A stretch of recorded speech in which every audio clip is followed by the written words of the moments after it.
Hey everybody, this is Perch.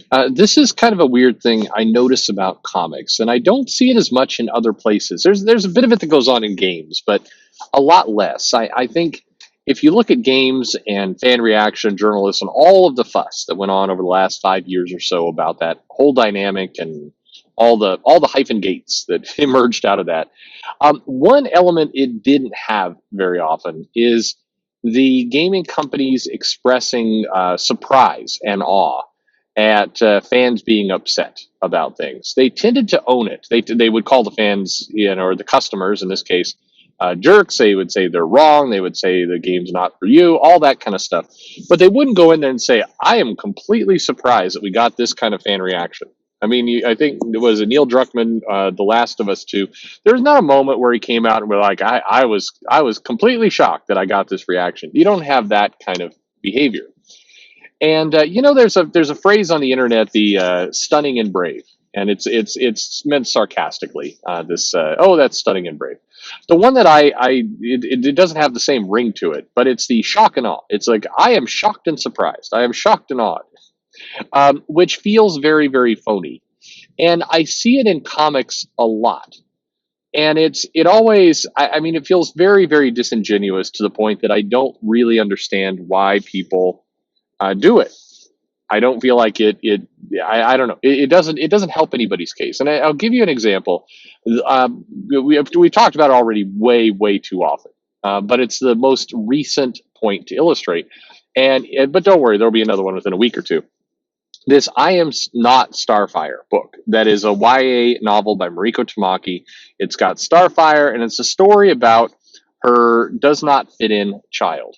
And as far as stories go, this is not new. This is not unusual. This is not a story that hasn't been told, 500 times before. We've seen it before. And it's basically, hey, there's this beautiful, super popular character, actor, whatever it is. There's been movies where you have actors who are very, very beautiful and popular, and they have the rebel child, the rebel daughter or son, who doesn't go for that. They're not in for that superficial Hollywood life, so they rebel, they go grunge, they go goth. It depends on how old you are. Goth is kind of, I mean, of all the complaints, by the way, about I Am Starfire, I Am Not Starfire, it's that she goes goth. Like, I mean, that's like, okay, boomer. I mean, that's what I that's what I always get. It's like I think the world has moved on. Like if you want to write contemporary YA, the biggest slam I would give to this thing is like goth. Really, that is not a thing anymore. You are showing your age, and you're out of touchness with current things. That's the part where it's like you're writing this for YA, but I guarantee you it's going to be kind of dead on arrival because we've slipped past goth as a thing for quite a while. But anyway, whatever. Um, this isn't a unique story, but it's I mean it's fine. I guess it is what it is.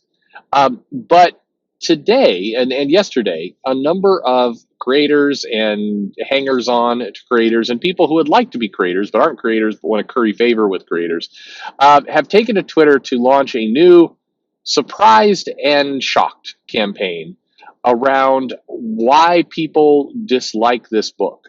Like I am completely confused why anyone would complain about this book. And my favorite one, my absolute favorite tweet in all this was, um, "Oh, this is clearly bias against a non-white guy. You don't see anybody upset at Tom King writing stories about depression in what he does, but God forbid a lesbian woman writes a story and nobody can take it." And I'm reading this like, oh yeah, yeah, definitely. Tom King has never had any complaints. Definitely, everyone has accepted everything he did, and he is a beloved because he's a white dude. Everyone loves Tom King. That checks out. That is absolutely what we see out of Tom King. Is there a more despised writer than Tom King? I don't. I mean, online in terms of complaints. I mean, I'm sure there are, but he's up there. Like he's got to be battling in the top three spots. I'm just, yeah, of the Super Bowl of people that you like to complain about. At any rate, I read this, and it's always this tactic that gets employed whenever kind of fans come in to criticize something, and it is this complete surprise. This I am completely shocked that anyone would have a problem with this.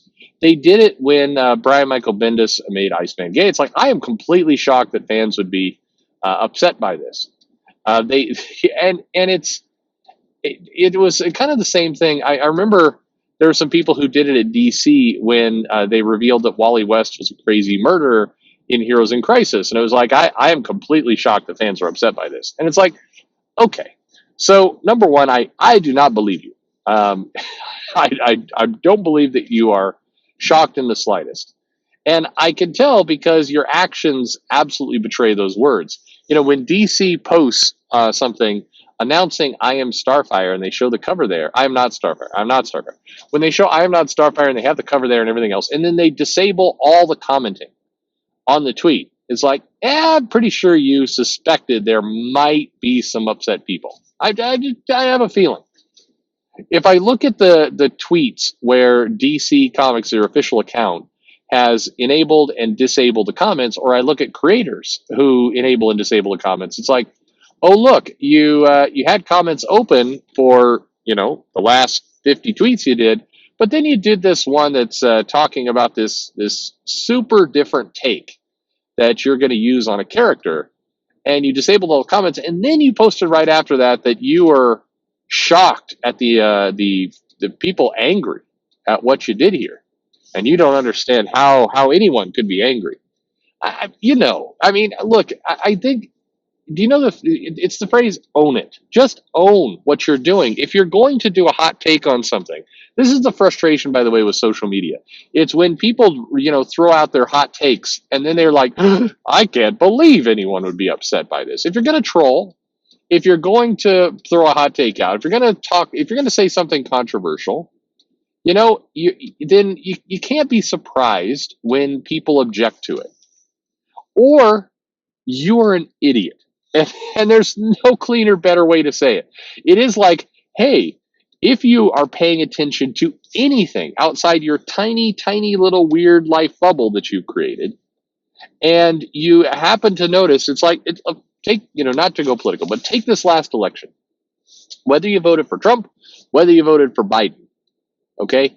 You have to look at the numbers and say, hey, north of 70 million people voted for each one of those guys. Both guys got a ton of votes.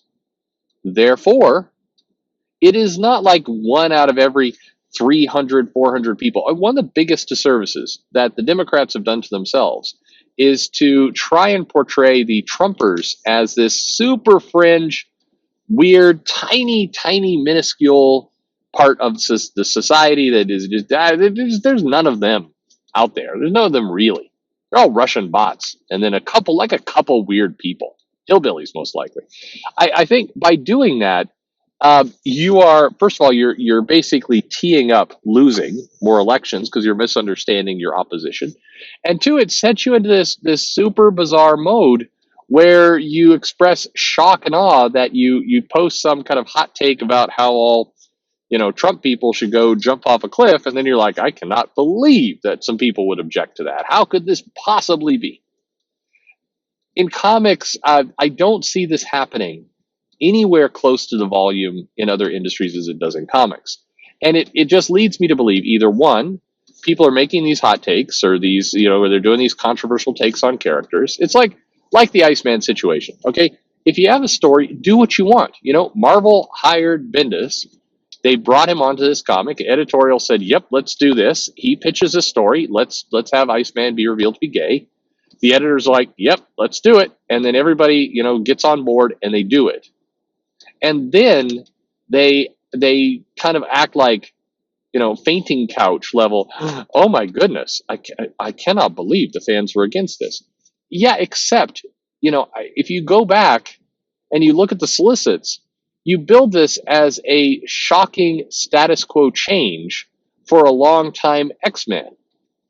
With the word shocking indicates that you are going to be doing something that not maybe, that people were absolutely going to be surprised by. What it did so then again, it's got to be A or B. Either A, are you just faking all this now for complete mysterious reasons, like you want to get sympathy for you did something and some people objected, and you want people to be angry that at the people who were surprised by your move. I mean, what was that the plan? I don't know. Either you're doing that, or you're just so absolutely disconnected, out of touch, have no idea what's going on with your audience and your comic book and the things you write, that arguably you shouldn't be writing comics at all. But anyway, that's what about you? Does this bug you? I hate this approach of shock and surprise. It always makes me feel like you have no clue of what you're doing and you're